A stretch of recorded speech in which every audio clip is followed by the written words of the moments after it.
Assalamualaikum warahmatullahi wabarakatuh. Saya Rajul Azmi dari jurusan KPI 5C ingin menjawab soal matkul etika dakwah, soal UAS ya. Jadi ada 5 soal. Soal pertama soal pertama yaitu sebutkan dan jelaskan kompetensi yang harus dimiliki dai agar tercapai profesionalisme dai dalam berdakwah. Untuk mencapai profesionalisme dalam berdakwah, dai harus memiliki berbagai kompetensi yang mencakup aspek spiritual, intelektual, metodologi, sosial, dan etika. Ada beberapa hal yang harus dimiliki untuk mencapai kompetensi tersebut. Yang pertama, kompetensi spiritual, yaitu menuntut seorang dai memiliki keimanan yang kokoh dan hubungan yang kuat dengan Allah Subhanahu wa taala. Hal ini mencakup keikhlasan dalam berdakwah, konsistensi dalam ibadah, dan akhlak mulia yang menjadi teladan bagi umat. Kemudian ada yang kedua, kompetensi intelektual, meliputi pemahaman mendalam tentang ajaran Islam, termasuk tafsir Al-Quran, hadis, fikih, dan akhlak. Dan itu seorang dai perlu memahami ilmu-ilmu sosial seperti psikologi, sosiologi, dan komunikasi untuk menyampaikan pesan dakwah secara efektif dan relevan dengan konteks masyarakat. Ketiga ada kompetensi metodologis berkaitan dengan kemampuan merencanakan dan melaksanakan strategi dakwah yang efektif. Seorang dai harus mampu mengidentifikasi permasalahan yang dihadapi umat, merancang program dakwah yang sesuai, dan menggunakan metode serta media yang tepat dalam menyampaikan pesan. Yang keempat ada kompetensi sosial, menuntut kemampuan berinteraksi dengan berbagai kalangan masyarakat. Seorang dai harus memiliki empati, mampu membangun hubungan baik, dan menjadi mediator dalam menyelesaikan konflik sosial sehingga dakwah dapat diterima dengan baik oleh semua lapisan masyarakat. Yang kelima ada kompetensi etika, mengharuskan seorang dai memiliki integritas tinggi, sikap toleran, dan keadilan dalam menyampaikan pesan. Hal ini penting agar dakwah yang disampaikan tidak menimbulkan perpecahan, tapi justru mempererat persaudaraan dan keharmonisan dengan masyarakat. Dengan menguasai kompetensi tersebut, seorang dai dapat menjalankan peran dakwahnya secara profesional, efektif, dan sesuai dengan tuntutan zaman, sehingga mampu memberikan kontribusi positif bagi perkembangan umat dan masyarakat secara keseluruhan. Dan lanjut soal nomor 2. Mengapa ekstremisme Islam mengarah pada radikalisme? Jelaskan pula tentang pemahaman Islam moderat. Ekstremisme dalam Islam seringkali mengarah pada radikalisme karena interpretasi yang sempit dan kaku terhadap ajaran agama, pemahaman yang literal dan tidak kontekstual terhadap konsep-konsep seperti tauhid, takfir, pengafiran, dan jihad dapat mendorong individu atau kelompok untuk mengadopsi pandangan yang intoleran dan eksklusif.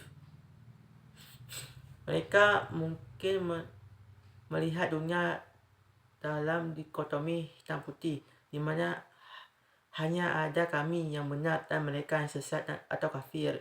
Pandangan semacam ini dapat memicu tindakan radikal, termasuk kekerasan, dengan dalil menegakkan kemudian agama atau melawan apa yang mereka anggap sebagai ketidakadilan terhadap umat Islam. Sebaliknya, Islam moderat atau wasatiyah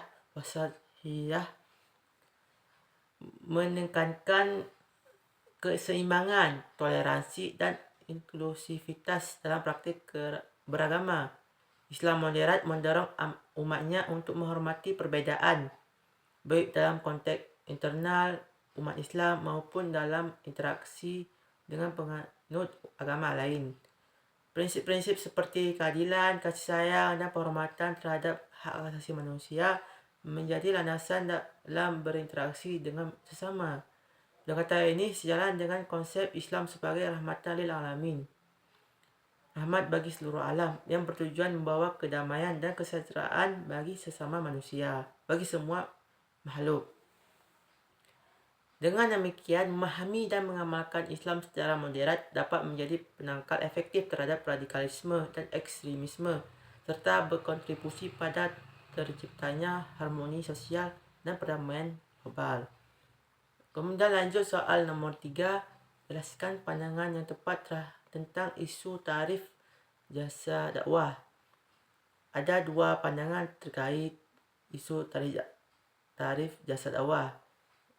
Pandangan pertama, pandangan yang memperbolehkan dengan syarat, yaitu mayoritas ulama memperbolehkan seorang dai menerima imbalan atas ceramah atau pengajaran ilmu agama yang diberikan, dengan catatan bahwa imbalan tersebut tidak menjadi tujuan utama dakwah.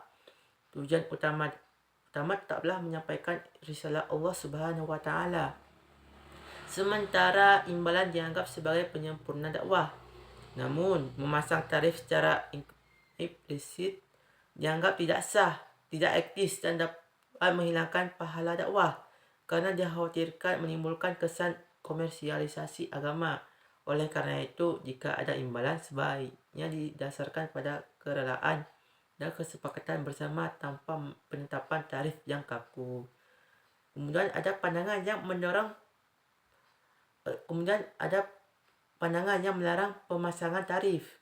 Beberapa ulama dan organisasi keagamaan menekankan bahwa masang tarif untuk kegiatan dakwah tidak sesuai dengan semangat dakwah itu sendiri. Mereka berpendapat bahwa dakwah adalah amal ibadah yang seharusnya dilakukan dengan ikhlas tanpa mengharapkan imbalan materi. Masang tarif dikhawatirkan dapat menurunkan kemuliaan dakwah dan menimbulkan kesan bahwa dakwah jadikan sebagai sarana mencari keuntungan pribadi. Sekretaris Jenderal Majelis Ulama Indonesia (MUI) Buya Amir Syah menyatakan bahwa para dai dilarang memasang tarif dalam menyampaikan ceramahnya karena hal tersebut dapat mengurangi kemuliaan dakwah. Di kesimpulannya, dalam praktiknya penting bagi para dai untuk menjaga niat dan keikhlasan dalam berdakwah. Jika menerima imbalan, hendaknya tidak dijadikan sebagai tujuan utama, melainkan sebagai bentuk apresiasi dari jamaah yang diberikan secara sukarela. Transparansi dan komunikasi yang baik antara dai dan pihak yang mengundang juga penting untuk menghindari kesalahpahaman. Dengan demikian, dakwah dapat berjalan dengan baik tanpa menimbulkan kontroversi terkait masalah tarif atau imbalan. Dan lanjut soal nomor 4. Bagaimana etika humor dalam dakwah? Penggunaan humor dalam dakwah dapat menjadi sarana efektif untuk menarik perhatian audiens dan menyampaikan pesan agama dengan lebih ringan. Namun, penerapannya memerlukan kehati-hatian agar tidak mengaburkan esensi dakwah atau menyinggung perasaan pihak lain. Materi humor harus relevan dengan tema dakwah dan bebas dari unsur penghinaan terhadap sara, kebohongan, serta pornografi. Selain itu, humor tidak boleh menjadikan dalil agama sebagai bahan lelucon untuk menjaga kesakralan ajaran Islam. Penempatan humor sebaiknya tidak pada bagian pembuka, pembacaan selawat Nabi, kesimpulan atau doa, serta pada materi yang memerlukan penghayatan mendalam, agar tidak mengurangi kekhusyukan dan keseriusan momen tersebut. Durasi dan frekuensi humor juga perlu diperhatikan. Untuk dakwah yang berlangsung lebih dari 30 menit, humor dapat disisipkan dengan sebagai selingan setiap 25-30 menit dengan durasi 3-5 menit, guna menjaga konsentrasi audiens tanpa mengalihkan fokus dari materi utama. Dengan memperhatikan etika-etika tersebut, humor dalam dakwah dapat menjadi alat efektif untuk menyampaikan pesan agama secara menarik dan menyenangkan tanpa mengorbankan nilai-nilai kesopanan dan kehormatan ajaran Islam. Kemudian soal nomor 5 ada A dan B. Soal yang A, deskripsikan sosok dan gaya berdakwah salah satu dai di tanah air.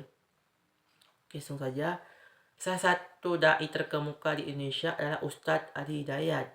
Beliau dikenal karena kelembutan hati, sifat humoris, dan kemampuan retorika yang baik dalam menyampaikan pesan dakwah.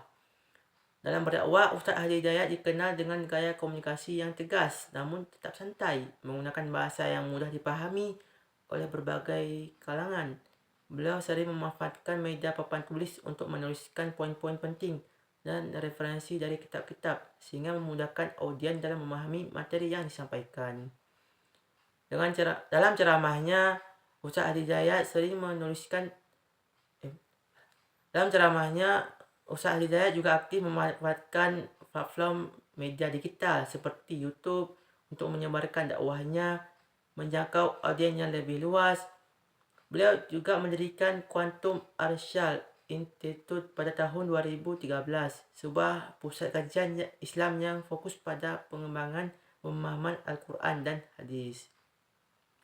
Dengan latar belakang pendidikan yang kuat dan dedikasi dalam berdakwah, Ustadz Ali Hidayat menjadi salah satu sosok ulama yang berpengaruh dalam penyebaran ajaran Islam di Indonesia, khususnya melalui pemanfaatan teknologi dan media digital. Kemudian soal yang B, apa yang saudara lakukan sebagai kontribusi membangun etika dakwah? Untuk berkontribusi dalam membangun etika dakwah, saya akan fokus pada peningkatan akhlak dan moralitas dalam kehidupan sehari-hari, serta menyebarkan nilai-nilai Islam yang rahmatan lil alamin. Hal ini dapat dilakukan dengan menjaga kesesuaian antara perkataan dan perbuatan saya, serta menghindari sikap yang dapat menimbulkan fitnah dan merugikan citra Islam. Itu saya akan berusaha untuk terus belajar dan memahami ajaran Islam secara mendalam sehingga dapat menyampaikan pesan dengan bijaksana dan penuh hikmah.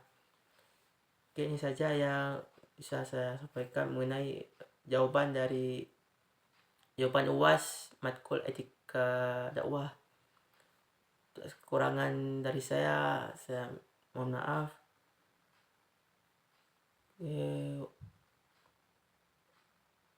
Wassalamualaikum warahmatullahi wabarakatuh.